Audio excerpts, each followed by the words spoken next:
రావు తల్లి భగవంతుడా ఒక తల్లి పిల్లలకు దేవుడమ్మా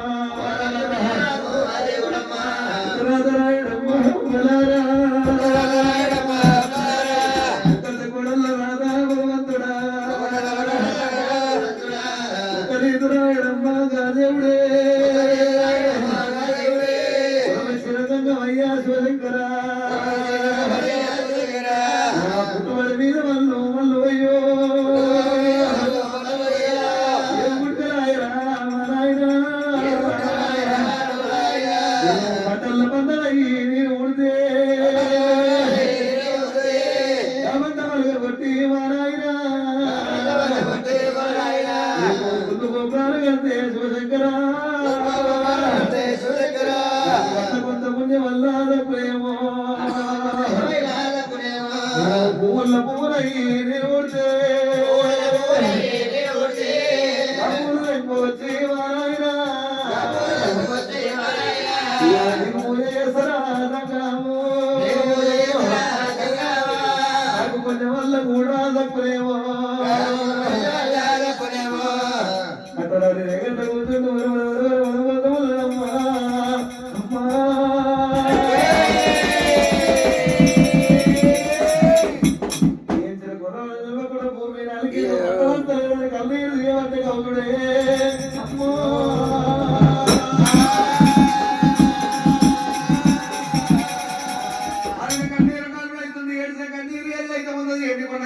తక్కువ శంకరుడు సంగమయ్య కూర్చుని పట్టినది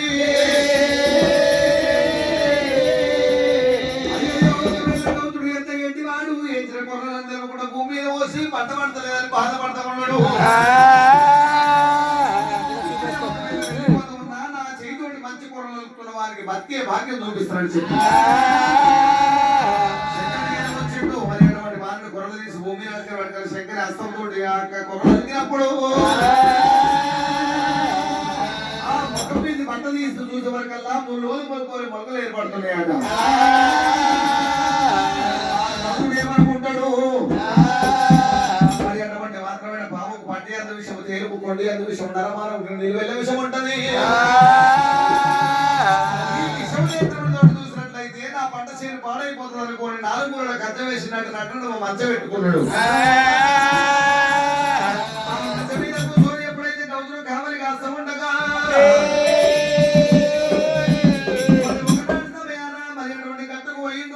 తీసుకొచ్చిండు. ఆ 3 రాళ్ళతోటి ఒక గుడి లెక్కన కట్టుకొని ఉమ్మరింటికి పోయిండు. ఒక కొత్త గుడిని తీసుకొచ్చి ఆ గుడి లోపల పెట్టి పంట మైసమ్మ మరి ఎటువంటి నా పంట మంచిగా పండినట్టయితే నీకు కోరిన ఆహారం పెడతానని చెప్పి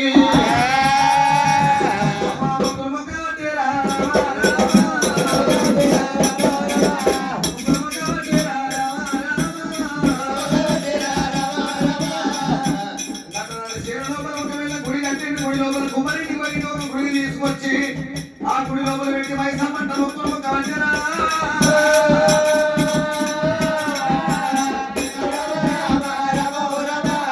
ఎప్పుడైతే ఒకవేళ మైసమ్మ పేరు మీద ఆ విధంగా గుడి కట్టి మొక్కులు మొక్కి అమ్మా నా పంట మంచిగా పడితే నీకు కోరిన హారం పెడతారన్నాడు.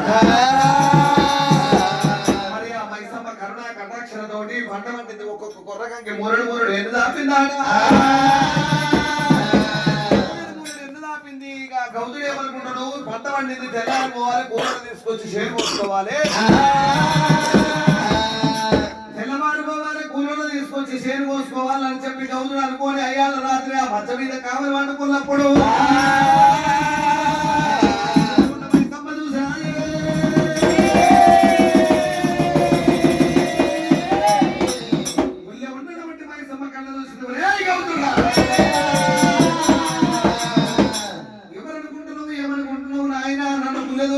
నీ పంట మంచిగా పండితే నాకు పోయిన ఆహారం పెడతానన్నావురా.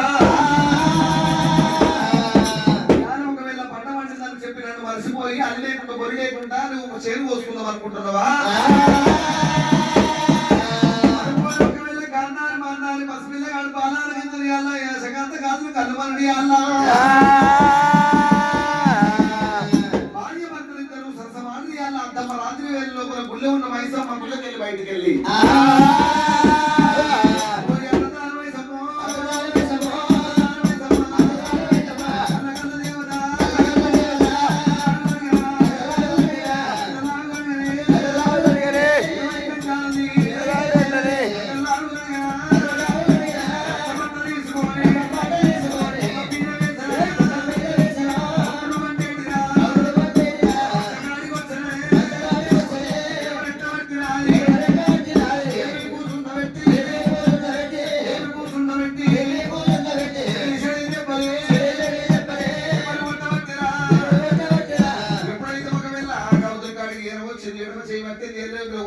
చెడి చెడి చెప్పదు పోగొట్టి ఏమంటే కళలోపల కళ చెప్తా ఉన్నది. ఏమనుకుంటున్నావు నీ పంట సేను లోపల ఉన్న పంట వయసు మరి నేను